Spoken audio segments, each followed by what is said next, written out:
And we are back. It is the summer season. The weather hasn't been quite as hectic lately, while the battle for this year's championship title in the nation's premier drifting series is only getting more intense.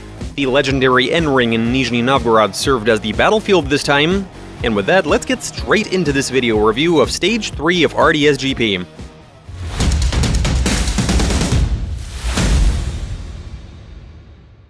Just like last time, 39 drivers entered the race.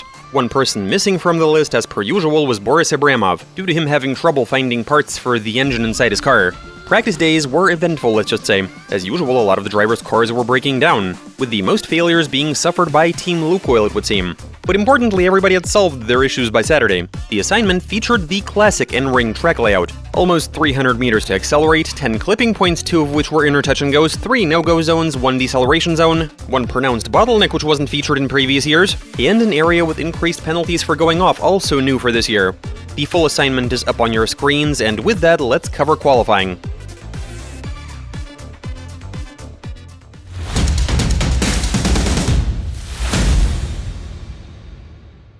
Despite there being a bunch of failures, all 39 drivers were able to take part in the qualifying session, with them being divided into groups by means of a draw as per usual. It was nice to see that, unlike last time, there was no health group. Period. Even if there had been one, well, let's not get ahead of ourselves. In the meantime, let's quickly review the scores. There was no serious controversy regarding the results, and as such, this overview of qualifying will be brief.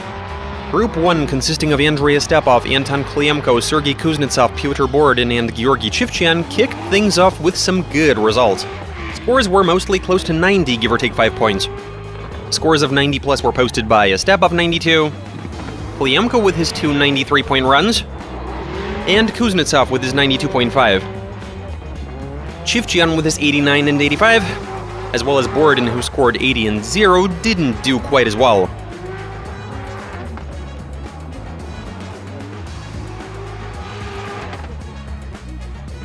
Group number 2, Anatoly Kizin, Grigory Burlutsky, Danila Skorobogatov, Grigory Gusiev, and Dmitry Sherbina. Scores took a slight dip, not a single driver posted a 90+. The best result was 89 points for Gusiev's first attempt. The worst was 53 for Burlutsky's worst run. At least nobody scored a 0.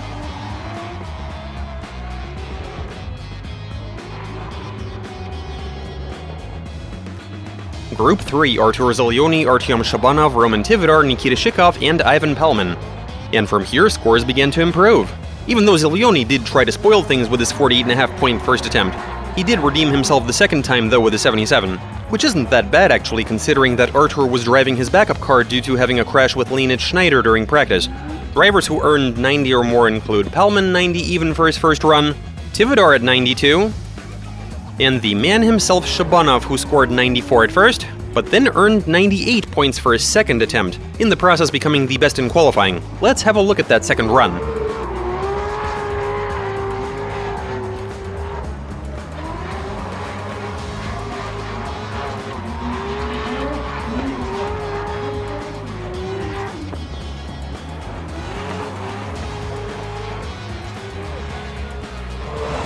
And there were no zeros. Group 4 saw a slight decline in scores. Out of Alexander Abramov, Denis Miguel, Ilya Fyodorov, Yevgeny Losyev, and Kirill Metskevich, the only one to score 90+ was Metskevich with his 93-point second attempt. Otherwise, results were mostly in the range of 70 to 80. The worst score was for Ilya Fyodorov's first attempt, which was 70 points even.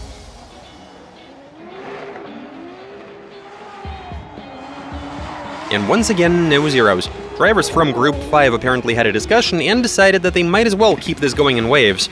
Out of Ilya Popov, Maxim Grossman, Danilo Vorobyov, Arkady Tsargratsev, and Timofey Dobrovolsky, everybody posted a score of 90+ at least once. Except for Dobrovolsky, whose best result was 89 points. No point getting into the worst scores given the best ones in this group, and once again nobody posted a 0. As for who did best out of this bunch, it was Grossman with his 2 95.5-point runs.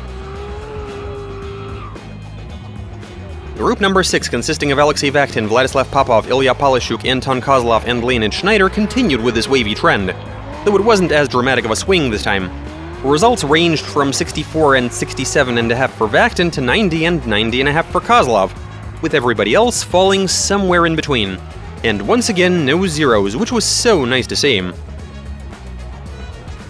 Group 7, comprised of Yevgeny Spirin, Artyom Leitis, Alexei Kozlov, Dmitry Yermokin, and Vladislav Yerofeev, continued with the downward trend. The only exception being Kozlov, who earned 95 points for his first attempt. Pretty much everybody else was hovering within the range of 70 to 80. The worst results were for Spirin, who scored 56 and 65 points. No zeros for this group either, but with storm clouds forming over the racetrack, it soon became clear that there was still potential for some drama. And indeed did drama ensue. Drivers from the final 8th group, consisting of Sergei Sak, Damir Idiatulin, Anton Dmitrienko, and Denis Sorokopud, were all able to get one run in before it began pouring rain. Scores were fairly decent up until that point, but everyone was slated to make it into the top 32 except for Dmitrienko, who posted a 0 due to issues with his car, and Sorokopud with 76.5 being the best he could do, which might not have been enough for him to qualify. And before they could go out for second tries, it began to rain. The overall worst positive score of 38.5 was posted by Sak. It wasn't so much a run as it was torture, but Sergei did see things through to the end. Idiatulin once again proved himself to be the master that he is, managing a 92-point run in those horrendous conditions. You could say this was an exchange of pleasantries with Shabanov after the previous event. Sorokopud pulled himself together for a decent run that earned him 84.5 points and a spot in the top 32. Dmitrienko, in the meantime, got another 0 when he spun out around touch-and-goes 2 and 3. Aside from Anton, drivers who didn't qualify include Artur Zelyony, Dmitry Yermokin, Anatoly Kizin, Ilya Fyodorov, Yevgeny Spirin, and Alexei Vakhtin. And with that, it's time to cover the top 32. I wasn't doing very well during practice. I didn't have a frame of reference. Also, my car suffered a minor failure. But closer to Friday evening, things got better. And so I was calm going into Saturday. It's good that now they give you a reconnaissance lap. Before qualifying, it really helps a lot. But yeah, I qualified, and after that... And I was thinking someone is bound to get a higher score. I was expecting 98.5 from Damir, but time went on and I stayed on top to the end.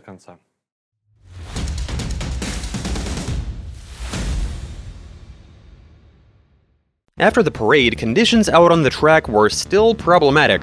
After the rain, the pavement was dry in some spots and wet in others.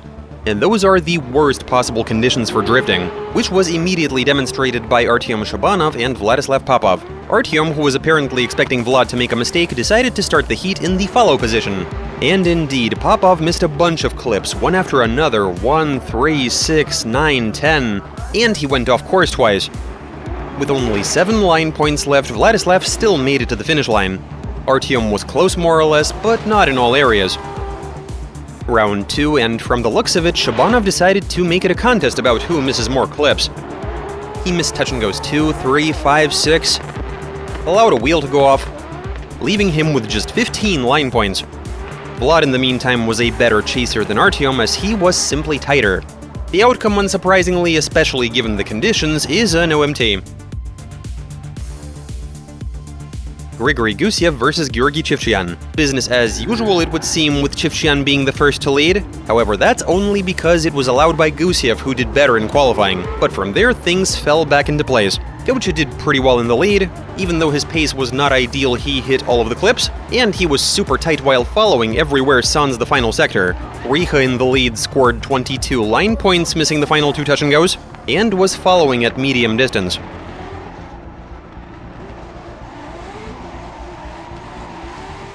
Chivchyan wins this one. The heat between Roman Tividar and Artyom Leitis was over almost immediately, with Leitis pushing Tividar off course next to touch-and-go 2. But this wasn't Artyom's fault. Right after they took off, an axle shaft snapped in Tividar's car. And Tividar's problems didn't end there. Team Forward was able to replace the shaft within the 5-minute timeout, if only barely. However, they messed up the order in which to remove the car from the jack stands, leaving the Silvia hanging in the air on the stand that they forgot to remove. They ran out of time, and that is such a shame. Artyom progresses to the top 16 via byrun. While all of this was happening, it started raining, then the rain stopped, then started again. The weather seemed to be mocking everybody, which didn't prevent Damir Idiatulin from beating Vladislav Yerofeev. In the lead, Vlad earned 5 fewer points due to a wheel going off course in the increased penalty area, and he was not as tight while following. It's an obvious outcome. Meanwhile, the rain had stopped once again, the track was starting to dry, which created some problems for subsequent pairs such as Danila Vorobyev and Grigory Burlutsky. There were a lot of factors at play here. Vorobyov earned 23 points for his lead run as he went off course twice, though he did hit all of the clips. But then he did a fantastic job following, especially in the final sector. Borlutsky received the full 30 points for his lead run, though he did have to correct. And while chasing, he fell behind at first, then caught up, then fell behind once again. All things considered, we have another OMT.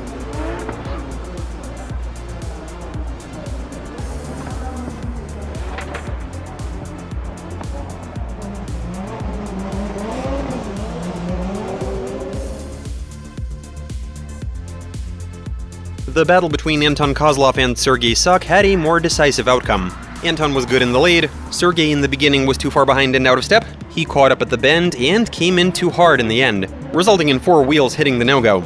It wasn't a 0-point run, he was close to the leader, but he should have showed some restraint. While leading, Sok racked up 24 imaginary line points, missing touch and go 3 and touch and go 9. His pace was off a number of times. It took Kozlov a lot of effort to keep it tight.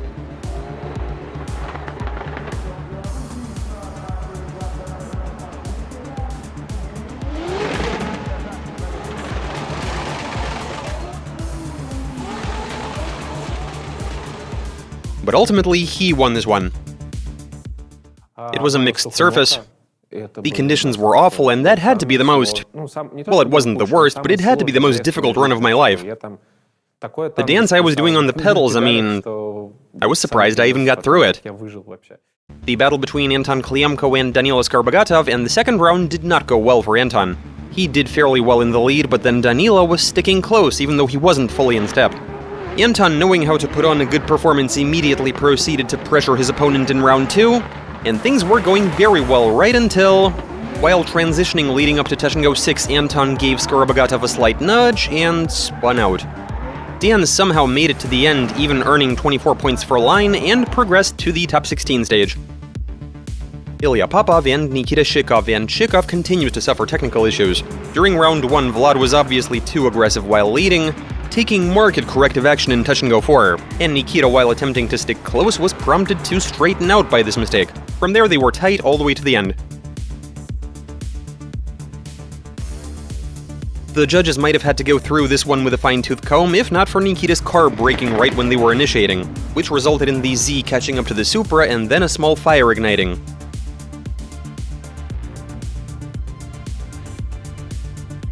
We feel for Nikita, but Ilya will continue to compete. The next pair finally gave us a more or less clean battle, and in both roles leading and following, Maxim Grossman did a better job than Dmitry Sherbina.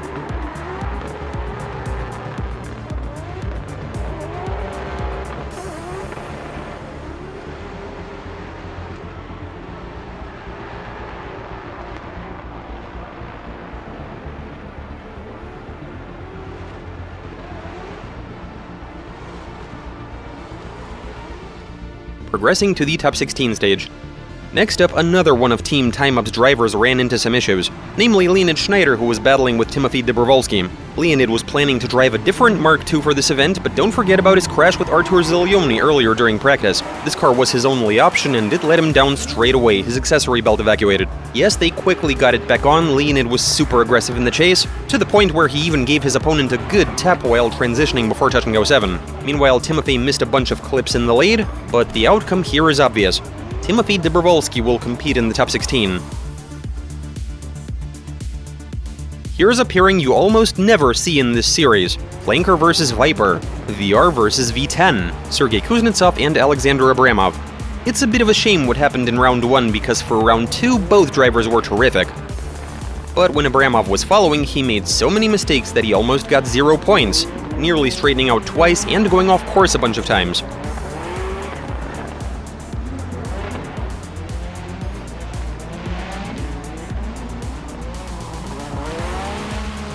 Kuznetsov didn't earn too much criticism, which means he earns the next vacant spot on the top 16 grid.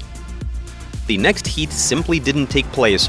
While Denis Sorkapud was warming up, one of his wheels unseated, and doing any sort of work on the cars between the reconnaissance run and the actual battle is prohibited. This means that Andrei Stepov progresses to the next competition stage via a byrun. The next battle between Alexei Kozlov and Pyotr Borodin did happen, but we'd imagine Pyotr would have preferred it hadn't. Kozlov's performance was excellent in both rounds. While Borodin initially when following was doing really well, to then score a 0 for allowing all 4 wheels to go off course. Not hit the no-go, hopefully you understand the difference. Then after switching to the lead roll, he failed to get on throttle in the final bend, which resulted in a solid tap from his opponent, who didn't even make it to the line as a consequence. All of those mistakes mean that Pyotr had no chance of progressing to the next competition stage. Here's some commentary from the judges in case you're interested. So around touch and go 7, Pyotr Borodin sat around for too long, unfortunately, and after that, 4 of his wheels went off course. So that line we got drawn there, it marks the perimeter of the track. Let's imagine that from there it's grass. He hit it with all 4 wheels, which was completely his fault. Then they trade places, and the critical portion was the final curve that goes uphill. And during the briefing, I made it very clear that I judged style based on speed, on pace.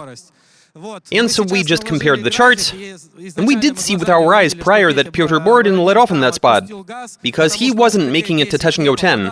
That was very obvious. And the charts confirmed what we saw. We had a look at the qualifying charts, and in the assignment I did say that pace was supposed to stay the same or be increasing. And if during qualifying his speed in that area was at 67, 68, 67, 69 kilometers an hour, this time while he was leading, his speed dropped from 70 to 59 kilometers an hour, which confirms what we saw when we were up in our platform. And that's why we ruled in favor of Alexei Kozlov, Ivan Palman and Evgeny Losyev, in that particular order, though it was Palman who chose to follow first. Losyev shrugged and agreed, and then got a solid performance in as the leader, losing a mere 7 points for twice allowing 1 wheel off. Ivan, in the meantime, was super aggressive and not quite in step in the beginning, though during the second portion of this run we saw some tight tandem drifting.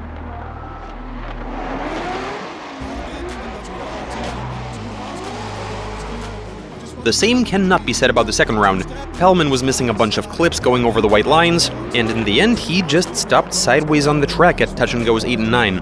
Losyev was sticking close the entire way, slamming into his opponent in that spot where the latter lost pace, which of course did not prevent him from progressing to the next competition stage. Something similar happened during the next battle.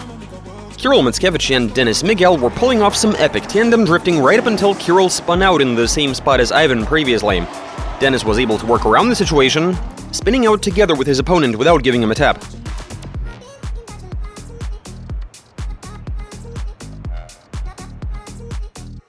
During round 2, Miguel got the line wrong around touch and goes 2 and 3, while Mickiewicz either misread the situation or was a bit overzealous in his efforts to stick close. Either way, he hit his opponent and spun out. Miguel, in the meantime, made it to the line,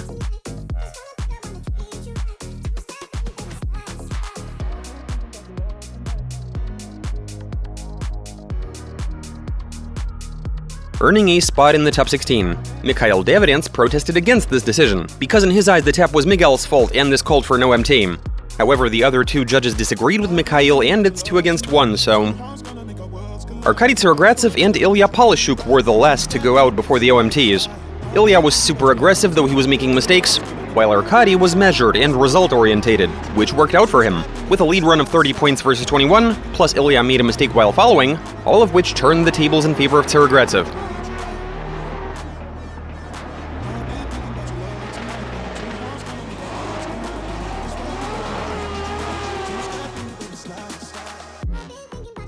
Now let's cover the OMTs, and this time there was nothing to even deliberate over. The duel between Artyom Shabanov and Vladislav Popov. Vlad made a bunch of mistakes in the lead, missing 3 clips from 4 to 6. Also, he lost some pace around touch and goes 8 and 9. He earned 21 line points for his lead run. Shabanov in the meantime was close, only falling slightly behind near the end. In the lead, Artyom hit all of the clips. Vlad was trying really hard, with some dramatic drifting in the final bend especially, but his efforts weren't even enough to earn him an OMT. Shabanov wins this one. The outcome of the final battle was also fairly unambiguous. Initially, Danilo Vorobyev and Grigory Burlutsky showed us some tight tandem drifting. Vorobyev hit all of the clips and overall just did very well, aside from getting on throttle with a slight delay in one spot. Burlutsky in the meantime was pretty close. From there, Grigory allowed a wheel off course 3 times. He also hit the no-go and missed touch and go 1, while Danilo was close the entire way except for the final bend where Burlutsky lost a bit of pace once again. Without question, Vorobyev earns the last spot in the top 16.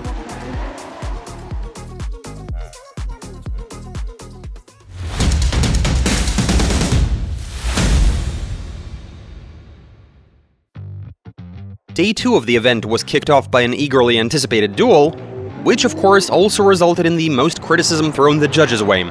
Artyom Shabanov versus Georgy Chivchian. Artyom as the leader hit every one of the clips, making just a tiny mistake around touch and go 6 where he allowed one wheel to go off course. Even so, he managed to earn 28 line points. Georgy meanwhile was sticking close, though not as close as usual. And where Artyom made his mistake, he went off even further, falling behind right after, though he did catch up later on.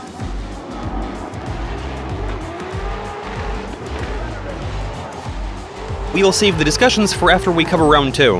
Gocha did a fantastic job in the lead, hitting all of the clips, which Shabanov naturally took advantage of, with his brilliant performance in the chase.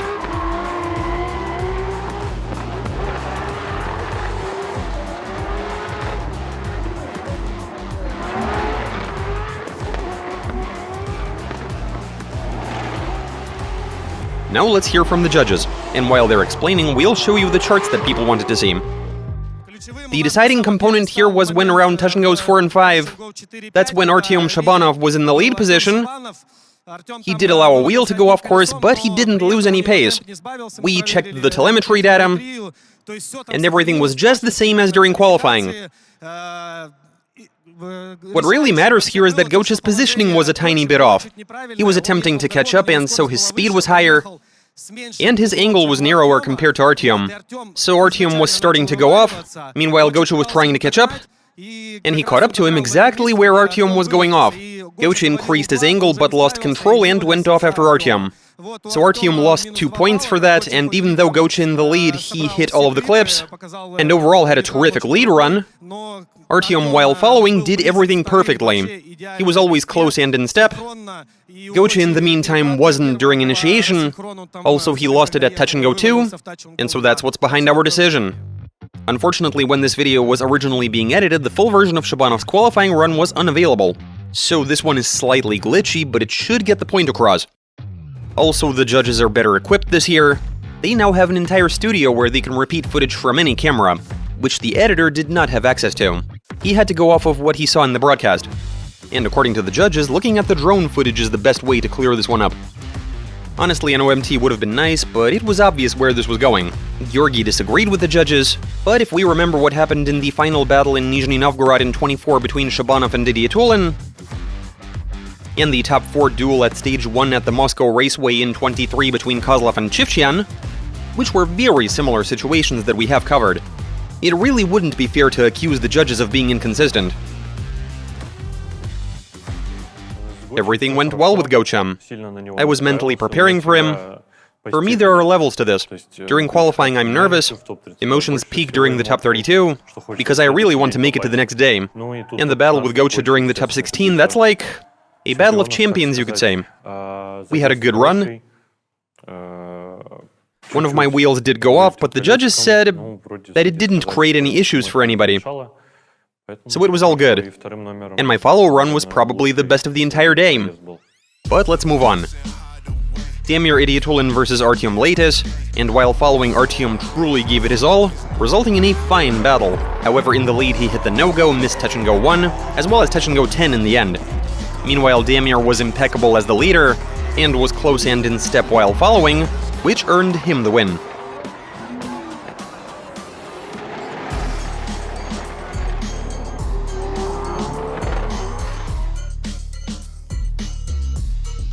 Next up, Danil Vorobyev and Anton Kozlov, and once again a terrific first round by both drivers.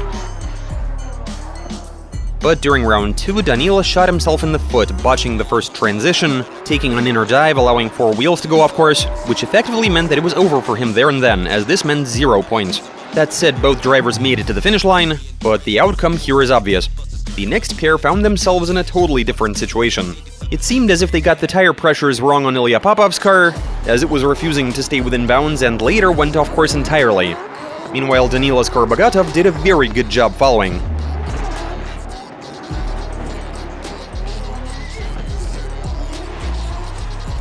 Both drivers performed well during round 2, but just like with the previous heat, this was a foregone conclusion.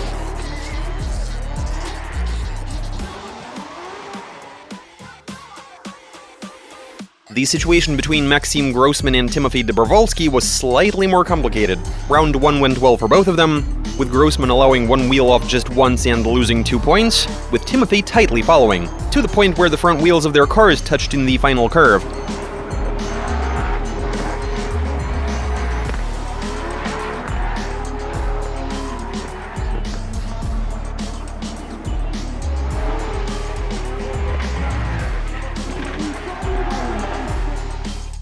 But upon more careful examination, we noticed that Maxim's transition around touch-and-go 7 was incremental, then he made a mistake in the deceleration zone, then in the touch-and-go 8 and 9 curve, then he was late to hit the gas and used his handbrake, which means plenty of points removed for everything except for line.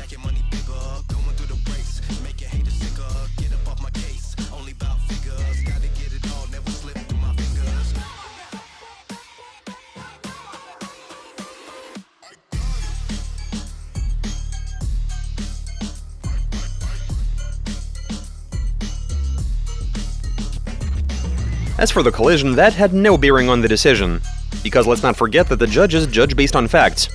And if the battle kept going after a tap, then everything is within normal parameters. If one of the drivers were to spin out, or at least call for a timeout, that would call for an investigation, but that didn't happen. During the second round, Grossman made a mistake while accelerating, falling behind his opponent and only catching up mid-course.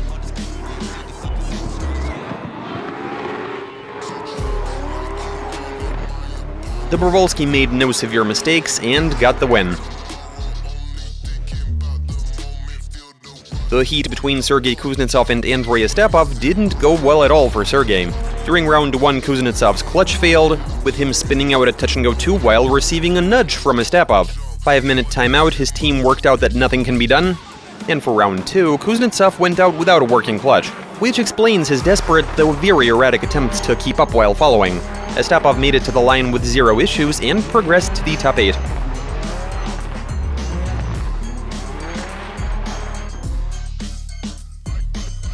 Plenty of people were expecting this heat between two aggressive drivers, Alexei Kozlov and Yevgeny Losyev, to be quite spectacular. In reality, it was going very well, right up until Yevgeny gave Alexei a good hit in the middle of the deceleration zone. Fault for the collision was obviously placed on Losyev.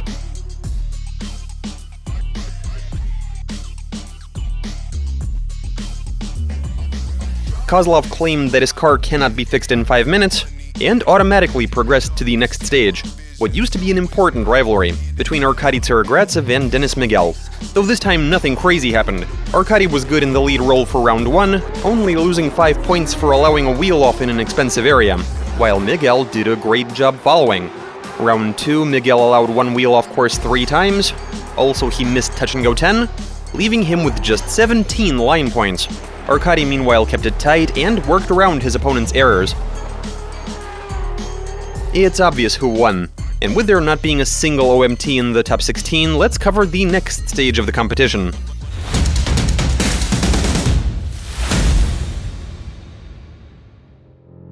Another important rivalry between Artyom Shabanov and Damir Idiatulin, and no ambiguity with this one.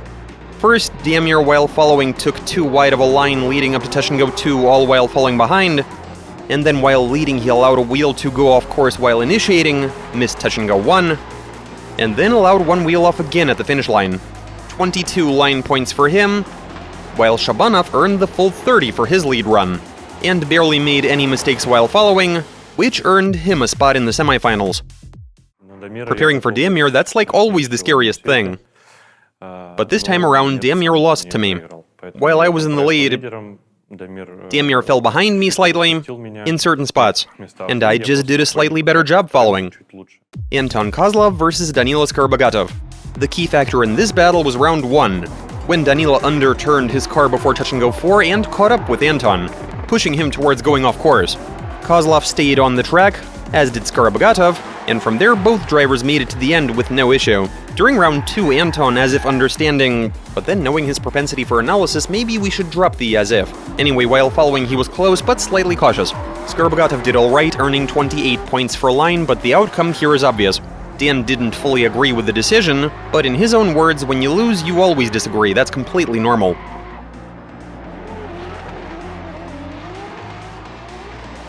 And if that explanation wasn't enough for you, here's one from the judges. So the deciding factor here was the transition around touch-and-go 4 when Anton Kozlov was leading and Dan Skorobogatov was following, and the issues began at touch-and-go 3, where Dan moved inside. He was sitting on the inside, attempting to keep the tandem drifting tight. And so Anton transitioned, and we were trying to figure out whether he hit the gas when he was supposed to, and whether or not his car was heading off. And after watching from a bunch of different angles, we noticed that Anton was on point, and after transitioning, Dan's angle was too narrow. He didn't get to the same angle as Anton. He gave Anton a hit and sent both cars flying off course. And that's the key factor in why Anton won. So I was leading, and overall, I was performing as I usually would. And the transition leading up to the big curve, the surface was inconsistent, and the first half of the curve was pretty slippery. So drivers would usually aim their cars, get on throttle, but not give it too much, waiting for the second half of the curve to put the hammer down. Dan apparently wanted to put on the performance of his life, and he was really on me right when I was trying to position my car for the curve. At some point he gave me a push, shoving me and my car off course. I don't know how many wheels went off, whether it was 2 or 3. I think it was just 1 wheel that stayed on course. I tried to make it to the end, which I did. While following, I was doing okay. I didn't do great, but it was fine. Ultimately, the judges decided that Dan was to blame for the collision and gave me the win.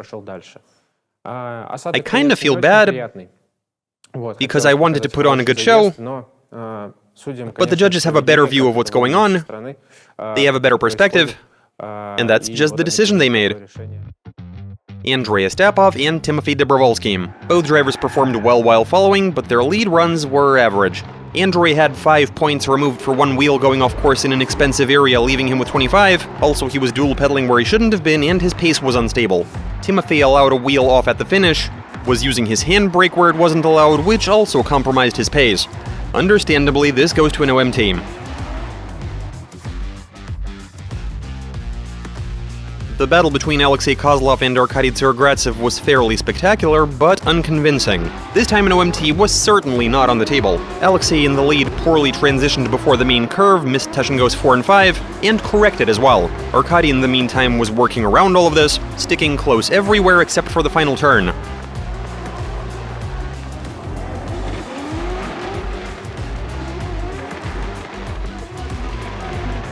Then Arkady made a mistake in the same spot, though it wasn't as severe, and he hit all of the clips.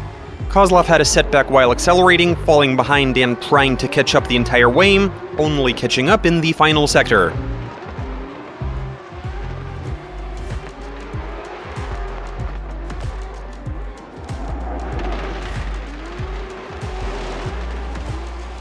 Tsarogratsev wins this one.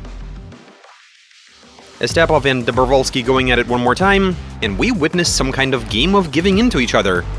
Starting with Ostapov's mistakes in the lead that dropped his line score down to 22 and 83 overall if this were qualifying, though Dobrovolsky still managed to keep it tight.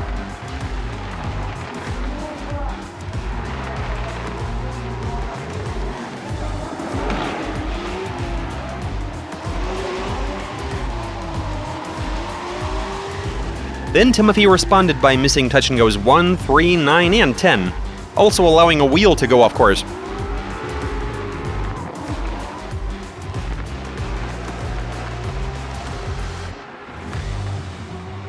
If this had been a qualifying attempt, Dobrovolsky wouldn't have even qualified with a score of 72.5. Ostap, just like during the first portion, stuck close, making his way to the semifinals, which we are now going to cover.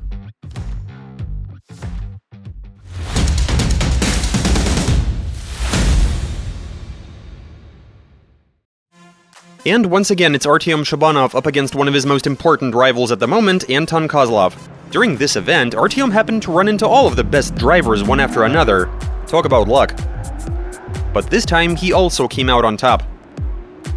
Shabanov did better in the lead, 28 for line and 92.5 overall, against Kozlov's 30 for line and 85.5 overall. Anton made a slight mistake while initiating. Also, in the end, he pulled his handbrake before the deceleration zone and was late to hit the gas. While following both did a great job, though Artyom was a bit more in step. And that's another win for him. Anton fully agreed with the decision. The battle with Artyom Shabanov during the semifinals, some sort of magic happened, of the sort that usually happens with him. I don't really understand how it works, but I will give it some thought once this is over. When you're up against Artyom Shabanov, especially if you're in the lead, it's like he casts a spell on you and you start making mistakes. That is very weird, but yeah. And so I wasn't necessarily getting the full 100 points every time, but generally I was able to avoid mistakes while leading. But when I was up against Artyom, it wasn't necessarily a mistake, but during initiation my front end washed out a bit, resulting in me having to correct significantly. Artyom did not repeat the same mistake. While following, I guess he was closer in certain spots. But yeah, I lost to him, and that has to be the biggest letdown of the entire event for me. Nothing much to dispute when it came to the next pair either. While leading, both Arkady Tsarogratsev and Andrei Ostapov earned their 30 line points, but made minor mistakes while initiating, though overall Andrei's lead run wasn't quite as clean. While following, both drivers were keeping it tight, but Andrei Ostapov allowed 2 wheels to go off course and fell behind.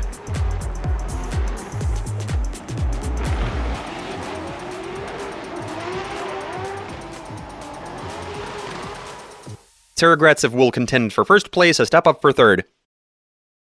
Andrei did well, he was fast, he started in the lead because he had a higher score during qualifying, and even in the Big Bend, that's the one that's closest to the grandstands.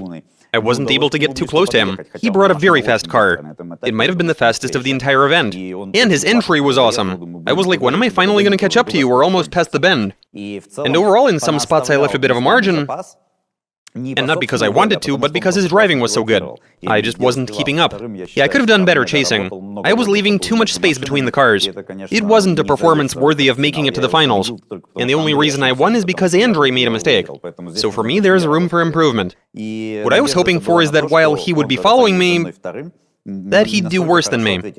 And that's how it played out. At a certain point, his car went slightly off course, which was a positive for me. Also, when I was in the lead up against him, I pulled off my best entry of this entire event. I assumed an enormous angle that the angle judges don't even allow, and I made it. And later when I met with Davidians, he told me it was so masterfully done that he couldn't bring himself to penalize me, even though it was against the rules in the assignment. And I was like, then you should allow those sorts of angles in that spot, because we Siberians can pull it off and enjoy doing so.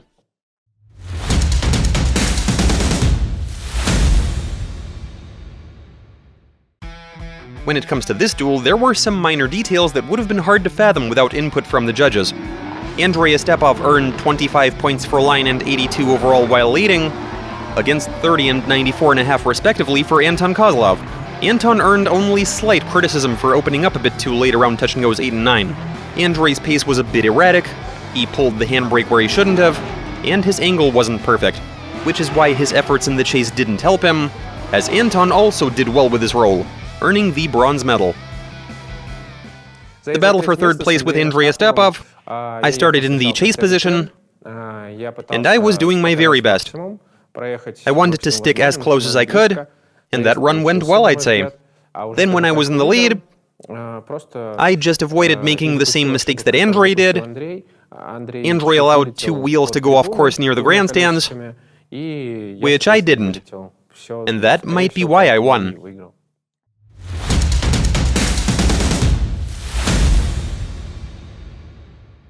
And the final showdown between Artyom Shabanov and Arkady Tsarogratsev.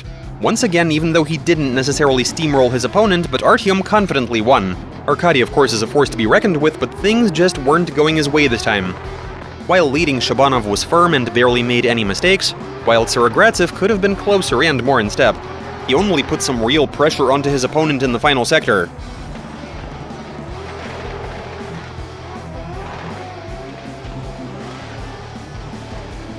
In the lead, Tsarogratsev received just 28 points for line. Also, he made a serious mistake while transitioning around touch and goes 2 and 3, correction plus increase of angle, which Mikhail Davidian specifically ordered not to do in that area. Also, it seemed like he was trying to pull away in the big curve by means of narrowing his line slightly, even though he did hit all of the clips. None of this bothered Shabanov. He was still able to keep it tighter than his opponent did during the first round, and he absolutely earned this victory. My lead run is where I lost. For entry, I decided to stick to the assignment this time, in terms of angle. But my car sort of gets blown off course slightly. When I was up against Shabanov and following him, my speed during initiation was 134, but in the lead it was 146.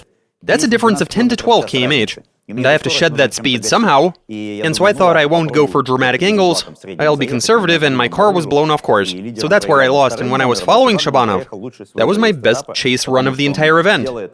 Because the way that guy drifts is so plush, I mean, when you're behind him, you can press the gas with confidence, which is what I did. And I gave him the same sort of lead run. This has actually been a pretty easy event to cover. Aside from fans of certain drivers expressing their disdain, with them never being able to look at battles with their favorite pilots through an objective lens.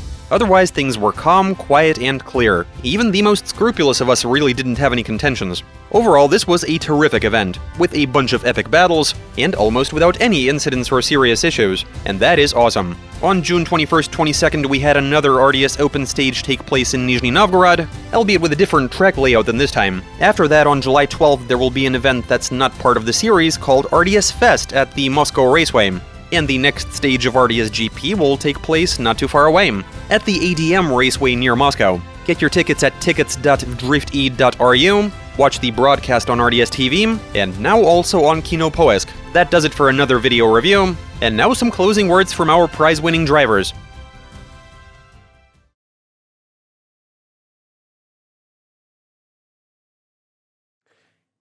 This event was pretty difficult. It might have even been one of the most difficult. What's amazing is that once again the weather gave us a hard time, just like during the previous event. We were constantly making adjustments to the car, with the surface either being dry or wet or mixed. For qualifying, the judges gave us a really difficult assignment. The course that we navigate is pretty challenging, and not each and every one of my runs went like I wanted them to. That said, overall I posted some decent results. Of course, I'm not totally satisfied with third place, but I am still happy that I made it onto the podium. I don't consider the guy to be hopeless. He does, of course, have his shortcomings, but overall he's pretty competent, and there is some promise in him. Considering he didn't qualify during stage 1, and now he's in the top 3, seems like some decent progress. But once again, he's got some work to do. It was great I was able to beat the final boss. I was given the Boss of All Bosses prize last year, but there was one boss who I was not able to beat, and I beat him today. I mean, I did a hat trick. I don't even know what can be better. So yeah, this time I got everything I wanted.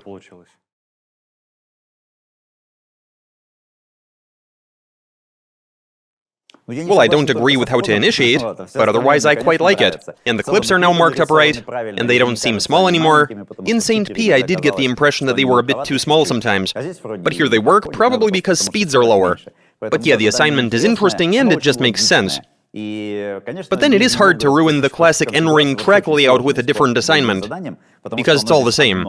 All they did was make a few slight corrections, like that boundary that they drew in the initiation zone, that keeps you from letting your wheel step out, even when you just narrowly missed the clip. Overall, it's very logical the way the lines direct the movement of your car, so I can't really complain.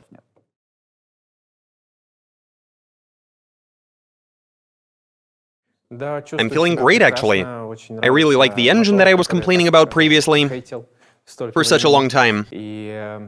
So I was wrong. I mean, when this engine is put together properly by the right people in the right place, driving the car with it is such a joy. And it opens up new possibilities of what you can do. So I really like this car, and we are truly becoming a single entity with it.